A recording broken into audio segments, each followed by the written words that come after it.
is the Burnout with the SEC Network's Peter Burns. We have got Kiffin versus Kirby in a big SEC matchup. Alabama squarely in the college football playoff chase heading to the Bluegrass. Can Missouri bounce back against Tennessee? And what is the nightmare scenario for the SEC? We'll discuss all of that with Peter Burns. The show presented by MyBookie.ag. Code next round when you sign on at MyBookie.ag to get that sign-on bonus of 50% up to $1,000.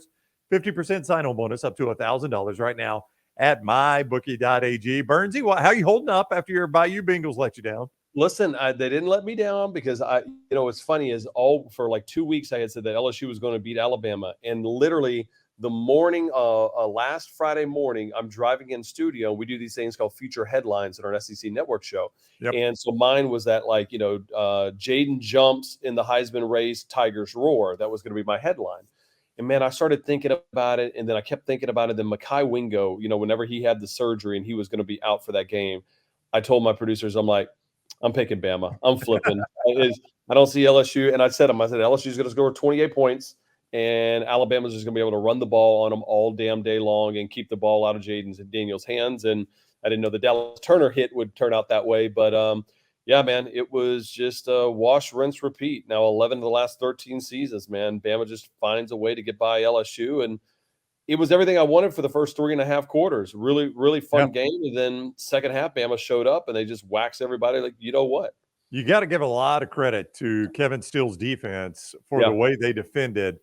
A lot of people will say, hey, look, Jaden Daniels went out. I mean, that was LSU only had 2 possessions left in that game, as it turned out, when he exited the game. And they were held to 28 points and only 7 points in the second half. It is a bit reminiscent, and I mentioned this to you, I think, last week, a bit reminiscent of the Kevin Steele as Auburn defensive coordinator job he did against LSU in 2019 against one of the best offenses we've ever seen in college football. I don't know what it is about the LSU game that brings out the best of Kevin Steele, but he's done it twice now to two really, really good LSU offenses. Yeah, and I think it was just more of the game plan. I mean, think about it just overall from the season-wise. Like, they were fantastic, 27-0 in Tennessee in that second half. They were great against Ole Miss in that game in the second half, and against LSU, they were really good in that second half. Now, again, LSU was having a whole hell of a lot of success before Jaden Daniels got. I mean, they were up 28-21, so it wasn't as if, oh my gosh, they were stopping this offense. There was a big drop by Mason Taylor in that third quarter that kind of just changed the momentum. It felt like everybody was kind of holding serve. And when Mason Taylor had that drop, you're like, oh boy. And then, I mean, let's be honest with you, Brownie. Bama could have scored 60 if they truly wanted. I mean, they went into this murder ball like zombie, like we're just going to keep the ball and we're going to run it for 7 minutes and get the control the clock. And that's what they did. And again, that's the difference between Nick Saban and everybody else. Like, he gets their team better and better while some people just don't show up. That wasn't the case, and the Tide freaking rolled. More on Alabama coming up as they head to Kentucky. But let's start with a game coming up this week, West versus East. Don't forget that Ole Miss is still alive in this thing now. They got to have help. They need Alabama to lose a couple games now. Their best path was LSU beating Alabama. Did not happen, but Ole Miss is still alive. I don't know if they can stay alive, though, in Athens. That's a tough place to go to have to keep your life, is play Georgia in Athens. Yeah, it's only the team that's won back-to-back national championships. Let's go on the road between the hedges. But, it's a couple different things I don't believe Alabama's going to lose 2 games, right? I mean, although the Iron Bowl could be a tricky one, I think the Iron Bowl is actually a little trickier than going into Lexington next week in losing that game. But ultimately, I don't see that happening. But Ole Miss does have that kind of somewhat interesting former Alabama path to go 11-1 and not have to go into the SEC championship game, right? Like, if they find a way to go into Athens, which they're a damn good team right now, they're playing really well. They win that game, they go 11-1 and don't have to face Georgia again. All of a sudden, you're like, okay, if FSU loses a game because their strength of schedule is not very good, that's interesting. Texas almost lost to K-State, which would have knocked them pretty much out. They have an opportunity, and this is as late as I have felt that you had a team that all of a sudden is starting to put things together.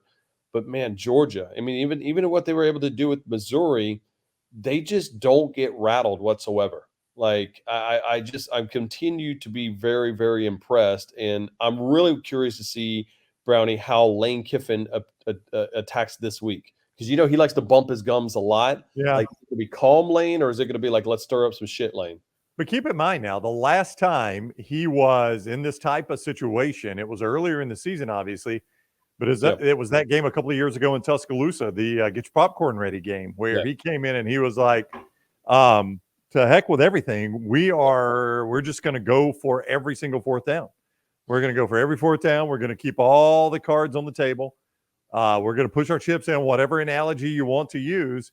And that's the way we're going to play this game. You wonder if that's the way he played. learned. I think he learned a lot from that, You think so? honestly, because I think he cost himself. He was too, he like in the bathtub, like he turned the faucet on too much of YOLO a style of like, hey, just relax a little bit. And now he's got a good team. I mean, like in order to have one of those marquee victories, you have to, whether it's Georgia or Alabama, and I consider those marquee victories, you have to have really good quarterback play. Like Brady Cook did not give them great quarterback play against Georgia. And that's the reason why, his 2 picks ended up being a difference in that game. Jackson Dart has that about him. Quinshawn can do it. And this defense now with Pete Golden is a whole hell of a lot better than I thought it was going to be at the beginning of the season. So you are coming off a Georgia team that's a little bit banged up. And then it doesn't get any easier for them, because after that, they've got a Tennessee team that's starting to play pretty well as well. Well, there's no doubt about that. Now, I do want to go back to that game I just referenced. That was the 2021 Alabama Ole Miss game. Yeah. Yeah, and you've got a Bryce Young led Alabama offense at that time. Jamison Williams, John Mechie. That was an explosive offense. Yep. And I think his thinking in that game, and he was probably right in his thinking, Burnsy, is that I'm not going to go to Bryant Denny and kick field goals and win this game, right? No. Why even settle for 3? It's not doing me any good. Georgia is a really, really good football team, but I don't know that you have to take that same approach because of their offensive style of play. It's not that they're not a good offense. It's just that it's not that style. It's not that explosive style. They're going to grind it out more on you. Field goals can be a little bit more valuable against them, I think. Yeah, I mean, I think the way Kirby coaches is more of a throwback to the mid 2010s of just being like in or early 2000s, to where it's like, hey man, I learned watching ball games by Nick Saban, and we're going to win 28 to 10. And we're going to play good field position. We're going to play great defense. We're going to be sound. We don't need to be crazy. We don't need to see how many points we could score. Which is kind of funny, because I do think Georgia has an offense that could put up those points if they wanted to right now. Yep. I mean, Carson Beck, Brady, he has really impressed me. And he has not had that game where it's like, the moment's a little bit too big for him. He sure as hell haven't had that yet right now. So I still think Jackson Dart's the better quarterback. I still think Quinshawn's the better running back in this situation. If you're looking at the best wide receiver, there's no doubt that it's Trey Harris. So you're talking about just the stars overall. They have the star power to beat him as long as Lane doesn't get in his own way, and they can punch him early in the mouth and make something happen. It really is. We were looking this morning on the show on the next round. We were looking at the upcoming TV windows. We always love to do that, like Saturday's TV windows. And Penn State, Michigan is a massive game, obviously, big noon kick on Fox. But if you say that's the biggest game in college football this weekend, I think Ole Miss Georgia is probably second. And it's right there on ESPN. This is a glimpse into the future, because CBS has used so many Georgia games now. ESPN ends up getting this game. This is what this is going to look like for the future schedules that you're about to tell me will be out in a couple of weeks. This is what it's going to look like for the future schedules when ESPN has the big games. And to hell with Delhi, because Delhi ended up breaking the news that I was sitting on about the idea that early December is when those schedules will come out a little bit. So, but the thing that's interesting about it, I was shocked, because I'm like, because I'm going to the LSU Florida game this weekend. Okay. And so I was like, I don't think that was going to be the 2:30 game. And then all of a sudden, when I saw that Georgia and Ole Miss were the night game, I'm like, oh crap, they must have moved LSU up to that game. And I was like, nope, that's not the case. So I'm excited about it. I feel like those primetime games should kick off. I'm a firm believer like 5 o'clock is a perfect time for SEC football, Like you've got enough time to tailgate, you got enough time to celebrate afterwards if you win, or drown your sorrows if you lose. But I'm all in for night games. That means something, you know. Yeah. Big Ten can go ahead and carve their ticket in the big noon kickoff or whatever they want and call it. But the night game should be where everybody starts paying attention to the SEC, and that's a big one. And don't forget Tennessee, Missouri as well too. That's a monster All right, game. 2:30. Yeah, 2:30 CBS game. Now, you know how the TV. We've talked a lot about this on the show. So while we're on this topic, before we move on to Alabama and Kentucky, you know how the TV industry works too. And I'm not asking for inside ESPN information because I know you're full of that.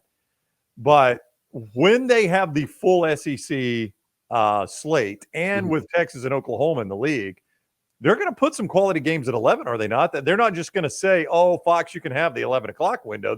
They'll beat quality games at 11 o'clock. I would imagine, and you're giving me way too much credit. I've been with ESPN for 10 years. They don't tell me shit over there. Like they would not, and I don't blame them because I'd probably spill the secrets myself.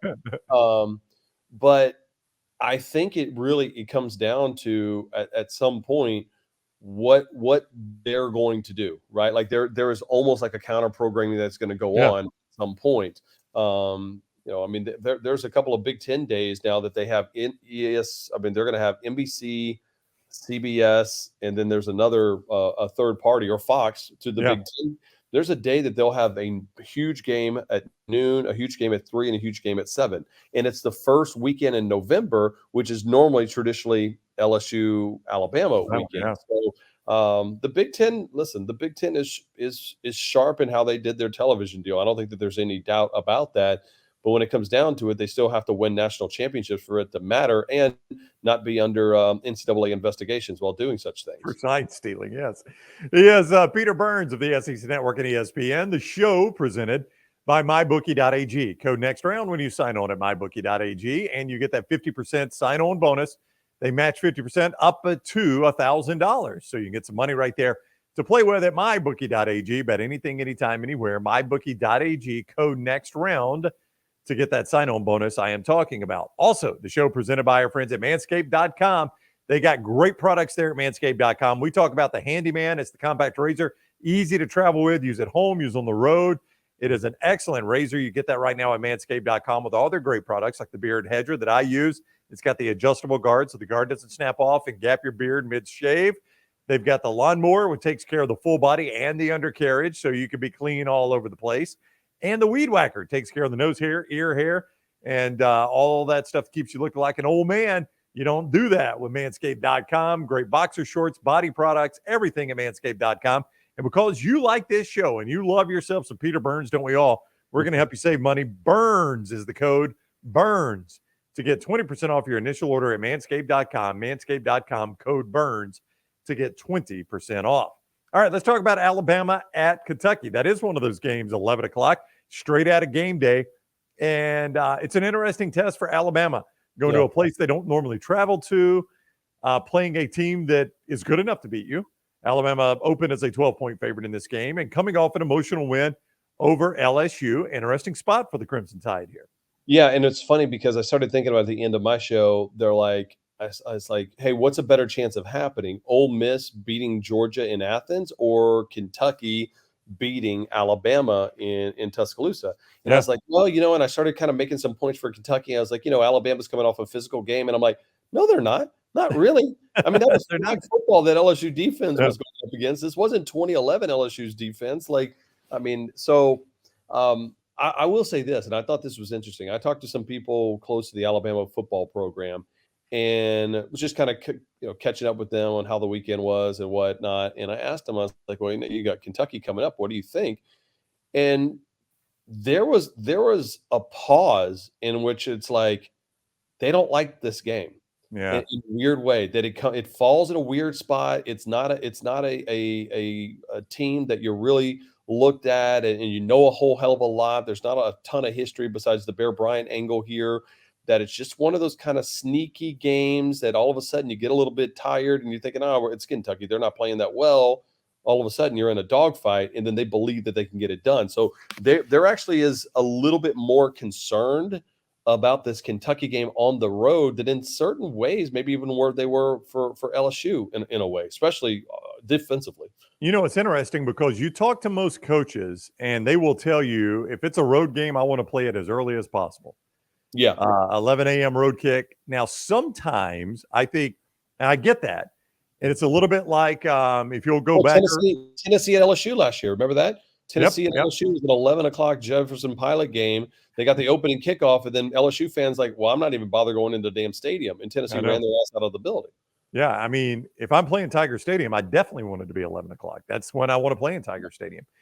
Um, Sometimes, and if you go back to speaking of LSU, the LSU Mississippi State game, Brian Kelly was so concerned about it. You know, he blared music, he stopped Yeah. at a car lot, did a walkthrough. He did everything he could to keep his team from being sleepy. Here's why this game, I think, worries a lot of people at Alabama.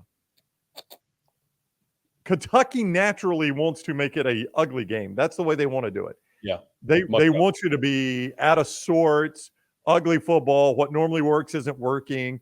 Mm. You're in a weird environment. I don't play in this stadium all the time.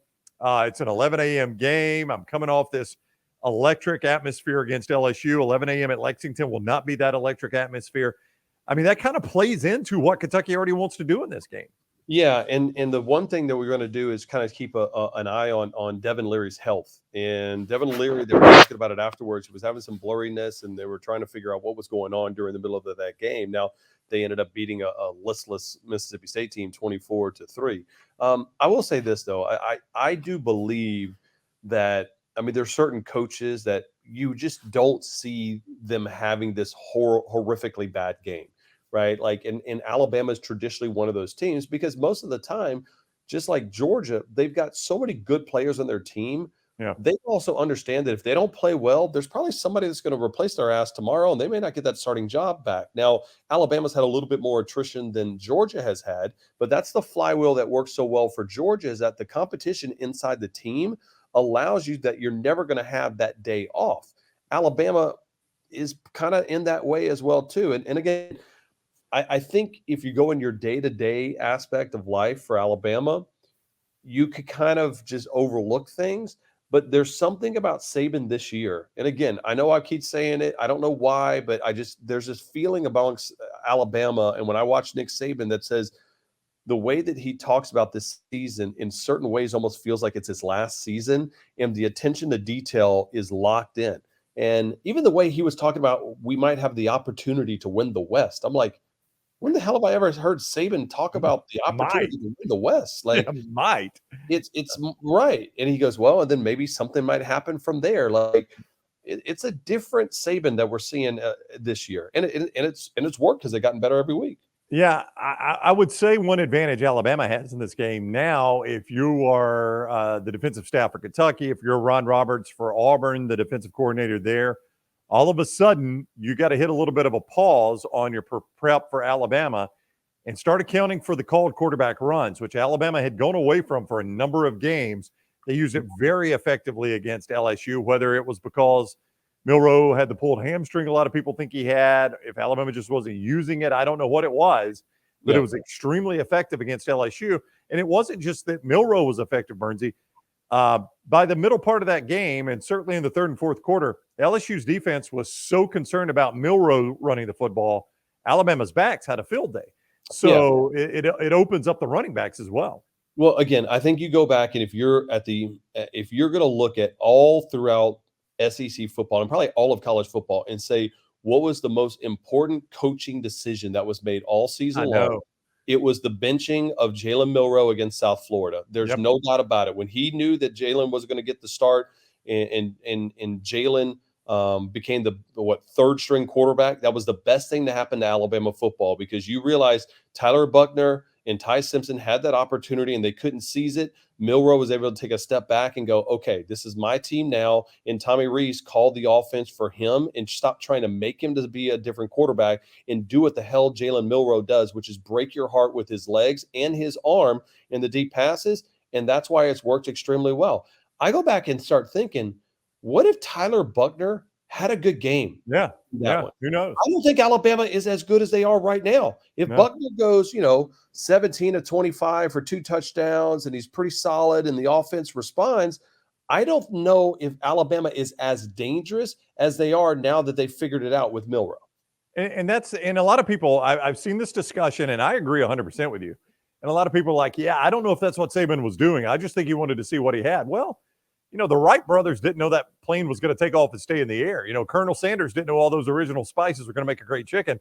It's experiment, man. I mean, sometimes you experiment, and what you come out with is a great product, and that's what happened in that situation. And think about, Saban making the quarterback change and making the right call with Tua and Jalen, and then Yeah, Jalen having to come in for a hurt Tua. Like, there are guys that have screwed up quarterback situations, but so far in Nick we trust, and he has nailed this to the utmost degree. And a credit to Jalen Milroe for growing up as no well too. doubt. Like Yep. I think that's a huge credit for him to not take that benching in this world of the transfer portal and be like, all right, I mean, I'm not the guy. I think he wisened up, he matured, and now they're on the cusp of Atlanta, if not the college football playoff. And I think that was the first game, and I don't know that these actual conversations happen. I'm speaking figuratively here, but it was the first game. It felt like where the coaching staff had said, "Hey, listen, the whole offense is on you tonight. The run game is going through you. Obviously, the pass game is going through you. Yeah. We are riding or dying with you tonight." And he delivered. And I mean, that says a lot about Jalen Milroe. I think you watch him, you listen to him, you talk to him. He's got such an infectious personality. He's such a positive guy. You want him to succeed. And look, I mean, he's guilty of nothing else of bad timing, just following maybe four of the greatest quarterbacks Alabama has ever had. And he didn't look like the rest of those guys yet. He's developing, but he didn't look like Bryce Young. He didn't look like Mac Jones. He didn't look like Tua Tagovailoa. He didn't look like Jalen Hurts. I mean, those are NFL quarterbacks. Yeah, it reminded me of like when Frank Solich was at Nebraska and he wasn't putting up Tom Osborne numbers, and they're like, 9-3, we can't have this happen in Lincoln, Nebraska. And then they haven't been able to get sniffed 9-3 ever since. But again, I mean, Milroe's going to be a problem right now. And then, again, I look at where he has grown, and it wasn't unless that they struggle against South Florida that I think that they're right in the cusp of making it to Atlanta. All right, he is Peter Burns of the SEC Network and ESPN. It is the Burnout presented by MyBookie.ag. Code next round when you sign up with MyBookie.ag. Get that sign-on bonus, a 50% sign-on bonus there for you. When you use code next round, that is up to $1,000. So you can get a very nice sign-on bonus there at MyBookie.ag, up to $1,000, 50% sign-on bonus when you sign up now using code next round at MyBookie.ag. College basketball kicking off, football still in the air, everything right there at MyBookie.ag. Bet anything, anytime, anywhere. MyBookie.ag, code next round to get that 50% bonus. Code next round at MyBookie.ag. Also, Roback.com providing apparel for the show, the great soft hoodies, the quarter zips. It is quarter zip season. Love them. Golf shirts, the great pants they sent us, all right there at Roback.com. Roback.com, a crew neck sweatshirts that are so soft. Everything there. That's like the hallmark. It is so soft and comfortable. Roback.com, code TNR20 for 20% off your first purchase. Code TNR20 at Roback.com. You mentioned Missouri. They go to Georgia, and they're right in that game. They played toe-to-toe with Georgia until that really bad interception by Connor Cook. Now they've got Tennessee next, and this was always going to be a tough game for them regardless of that Georgia outcome. If they go upset Georgia, you got to back it up with Tennessee. If they lose to this game, you can't let Georgia beat you twice. Tough spot here for a Tennessee team that played very well against UConn. I know it's just UConn, but they played well against UConn coming off that game going to Missouri. This is a tough spot, I think, for the Tigers. Yeah, and I was going to say tough spot for the Tigers because how do you respond both to the physical and mental war that was Georgia and being that close 2 years in a row?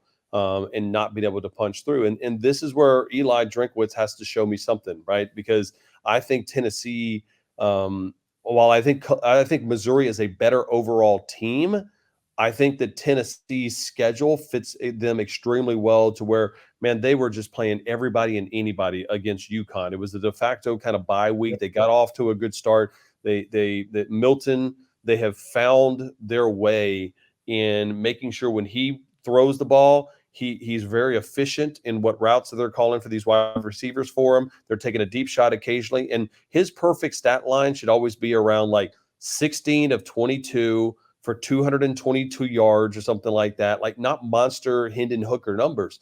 And I think the crazy part about Tennessee is I'm buying a whole hell of a lot of stock because if Heupel can show me that he can call an offense that historically is good with Hendon Hooker and Cedric Tillman and Jalen Hyatt, and then the next year realize he doesn't have that same personnel, but he can create a team that runs the ball extremely well with Jalen Wright, and all of a sudden defensively they're a whole lot better. Like, that makes me think of Josh Heupel in much different light. And my God, would they want that Florida game back right now? Well, And what happened there? Florida catching lightning in a bottle.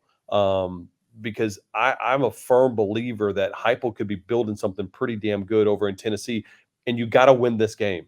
And yeah. this is a monster game. As much as Georgia and Ole Miss is huge as far as like for the actual standings in the college football playoff, I'd say for the future of these two programs, this is as big a game as you're going to have in the last year and a half. Yeah, I mean, they're one of the what if teams. Like if you're Alabama, what if you didn't have one really bad quarter against Texas in that fourth quarter? Yeah. If you're Tennessee, to your point, even the loss to Alabama, you still hold all the cards because you get to play Georgia in your place. But you had that really one bad quarter against Florida.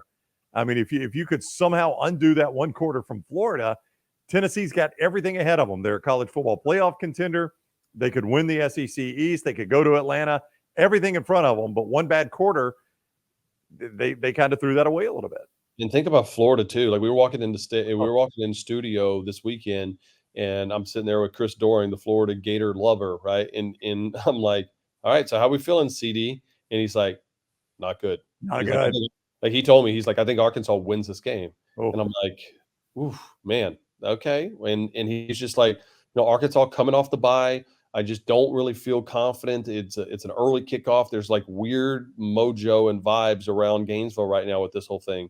And so sure enough, that ultimately is what ended up happening. At least it wasn't 14-0 like 2 minutes into the game. Oh my God. We were sitting there going like there's Florida fans that didn't even get to their chair yet. And you're like, what the hell just happened? Like we have catering at noon when we come up on air for the games. We're always on set as backup just in case, somebody pulls a wire and we got to do the show.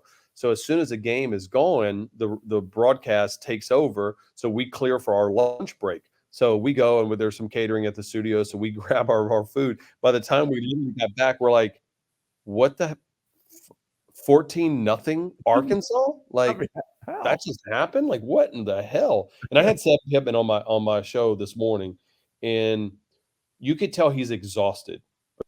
You can just tell like these last couple of weeks between having to fire Dan Enos and who was a close friend, and just everything and how close that game was. Because normally he's really, really jovial, and you could just tell it was just like I've been through shit, buddy. And that was a big win. And KJ Jefferson put him on his back. That was monster for him. Yeah, huge game for them and for Auburn coming up Saturday. Yeah. Really, really interesting matchup. Arkansas opened a very small 2-point favorite. Auburn. Now, look, I think you have to say about Auburn win the game, by the way. I want to see Auburn continue to get bigger, better, and stronger because I want the Iron Bowl to be just batshit crazy. Well, it's going to be. I'm just telling you, but I want to see this momentum continue to build, and each and every week they get just a touch better. Yeah, they've played the two worst teams in the conference. There's no escaping that, but they have gotten better. They've gotten better. I mean, they've got a little flow on offense. Yeah. Unfortunately for Robbie Ashford, it's come at his expense. He's playing less. Peyton Thorne has kind of taken control of the offense. Hugh Freeze continues to say he's splitting play calling with Philip Montgomery. It looks like he ain't splitting play calling with anybody. It looks like he's calling all the plays, doesn't it? I mean, listen, and I don't care. I don't either. Find out what works. Like I think for Eli Drinkwitz, what worked was him giving up play calling duties, right? That worked really well for him. And I could say the same thing with A&M with Petrino had Connor Wegman not got hurt. But I think that's something that Billy Napier needs to do because there's so many mistakes that they're making from a coaching standpoint that he needs to stop calling the offense. And if Hugh needs to be involved a little bit more, that's fine. And where have we ever heard of a head coach at Auburn dabbling into a play calling? I mean, does that ring any bells? I mean, it's wild that Freeze is being asked about it because it's flashback to Malzahn. Like, Rhett called the good ones, I called the bad ones. That famous line he had. It's just, I don't know what it is. But I mean, I always say that. Like, I was trying to remember the coach.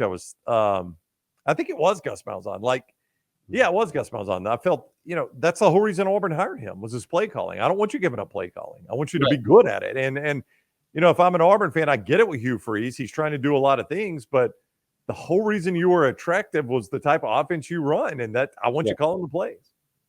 And again, you're trying different things. This for Yeah. Auburn, this is like hey, you get a couple mulligans. This is your practice round year, before the tournament really starts and you go into a 12-team playoff, because we all know that they weren't going to be part of the 4-team playoff field coming up this year. It's a matter of like, all right, what's going to work for Hugh down there? What's going to work for Phillip? What's going to work for Peyton? What do they want? What do they need?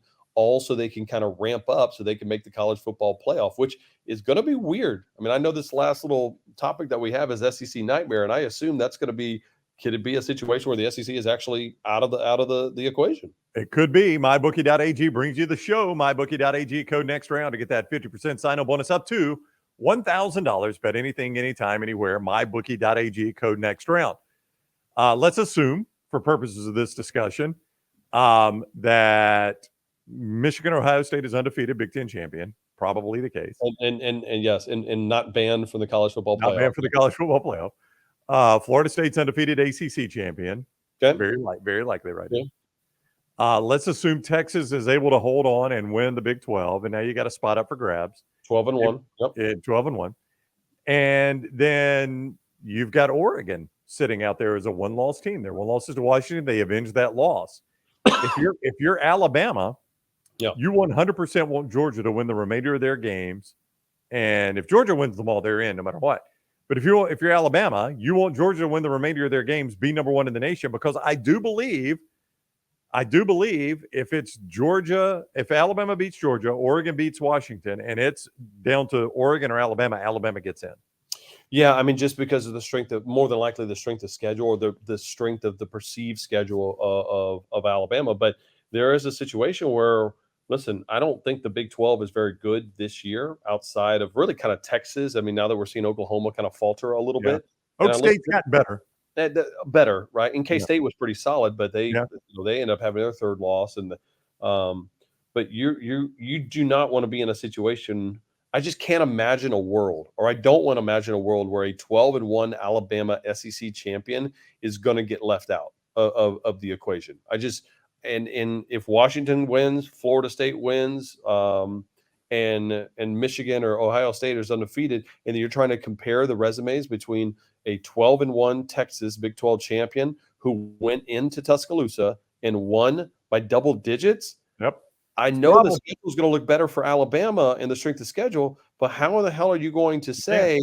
I just don't think you can. I don't think you can right now. So, in a weird way, I think what you probably need to, if you're Ole Miss or you're Alabama, you probably need to be a USC fan right now, believe it or not, because USC is playing Oregon coming up this weekend, and if USC is able to knock off Oregon, then that basically means Oregon is out of the college football playoff discussion. But I still think that they could beat a Washington team, which would help them as well. So it's and how crazy is it? We're talking about this for a 4-team playoff. Just wait until we're talking about this in a 12-team playoff. We're going to need an hour and a half to go through the scenarios this late into the season. Because you know who's still alive in a 12-team playoff? Very much Ole Miss. Ole Miss very much alive in a 12-team playoff. I mean, and you could argue that they would be in the driver's seat because they wouldn't have to go to play in the SEC championship game. That's right.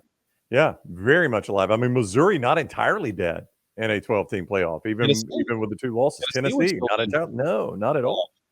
Yeah, I mean, you would have to think Tennessee if they beat Missouri and then find a way to beat Georgia, a 10-2 with a win over number 1 Georgia or number 2 Georgia, they're in. So, the 12-team playoff is going to be amazing. But there are some nightmare scenarios out there, and I think for Alabama, the nightmare scenario potentially. Now, I always hesitate to even discuss these things because, as I always say, this stuff always has worked its way out. We've never gotten there to the end. Well, unless you're TCU and Baylor in 2014, they both got screwed. But yes. But their problem was their conference tried to get tricky. They would not declare a conference champion, right? Their conference screwed them basically.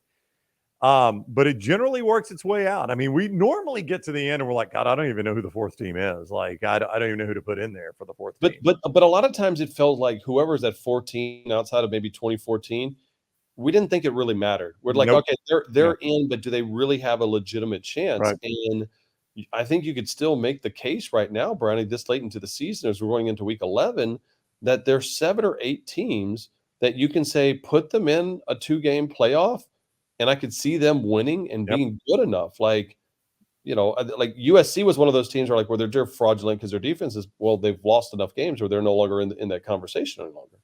I will say this is the latest in the college football playoff era we've had this many undefeated teams. So it is shaping up to be a little more difficult than normal, but November chaos always happens. Just buckle up for November chaos. Last thing, and this goes all the way back to the LSU Alabama game. What was the reaction of people thought that the Dallas Turner hit should have warranted a targeting penalty? Well, in this state here in Birmingham, if you are not an Alabama fan, you think it was 100% targeting. If you're an Alabama fan, they can't even believe you asked that question. So you know how that goes. Yeah. I honestly, just watching it in real time, like I didn't even think about targeting until they brought on Gene Steratore to talk about it. And I'm like, okay, well now let me watch it again. Because for me, I am so programmed to think targeting when I see lower head and crown a helmet go in, right? Sure. And that looked like, if anything, face mask hit first and maybe the helmet slid up. Yeah, and I think the one, and again, I was telling the LSU fans about, and I was like, man, I'm as big of a diehard LSU fan as there is. I didn't think that was targeting. I just thought that was a really good hit. I thought it was roughing the passer, which you got absolutely. But I think what happens is LSU fans get this Zapruder film of like one angle where it looks like the crown of the helmet where they're all falling down. I'm like, no, bro, that's just gravity. Like, it's tough. And now, me and Doring always have our LSU Florida wager. And I'm like, now I got to see if Jaden Daniels is going to be 100% healthy in that game, because Garrett Nussmeier did not look like he was ready for the part when he came in. No, day to day was what Brian Kelly said today about, and it's Monday as we tape this, about Jaden Daniels. And that's a positive update. I did not know if he would be day to day. He did. When he came back out on the field, you could tell. I mean, that play clock ran down on him. You could just tell he was not there. He did not need to be back. And I'm glad that they didn't run another play and they were able to get him off to the side. So he didn't need to be out there. No. And last thing here. So I'm in between because we got Thanksgiving. This LSU Florida wager is coming a little bit later than normal for me and Doring. Yeah. So I'm thinking we're going to do a Thanksgiving theme. So should the loser has to dress up like a pilgrim, and do the whole the whole pilgrim aspect of it, or just a turkey and just do the whole full-size turkey outfit? I think full-size turkey costume is the way to go there. Yeah, I'd go full-size turkey. Pilgrim is pretty bad. Turkey is awful. I'd go full-size turkey. And then make whoever has to lose just have to give a gobble before they do any kind of no doubt. If Jaden, either way, do y'all use point spread or is it a straight up bet? Well, no, it's straight up. He's funny because a while back he was like, I don't care, we're not doing point spread, because I had asked for the point spread back in the day whenever LSU in the famous shoe toss game about being able to do it. And I'm like, okay, let's do points. And he's like, no, we're not doing points. I'm like, you got to be a real man to do that. I was like, all right, fine. So LSU ends up being like a 20-point underdog and win that game because of the Marco Wilson shoe toss. So now this week he was like, so I get points. I was like, no way, buddy. No way. You're a real man. Boy, if Jaden Daniels is back, that is not a fair bet. But that's you guys make the bet, not me. Fingers crossed. All right, he is Peter Burns of the SEC Network and ESPN. The show presented by MyBookie.ag. Code next round when you sign on at MyBookie.ag for that 50% sign-on bonus up to $1,000. Also, don't forget the promo we have at Manscaped.com. Code Burns for 20% off your initial order at Manscaped.com. Code Burns for that. And then code TNR20 at Roback.com for 20% off your initial order. All right, Burns, you have yourself a great week, man. We always appreciate the time. See you, buddy.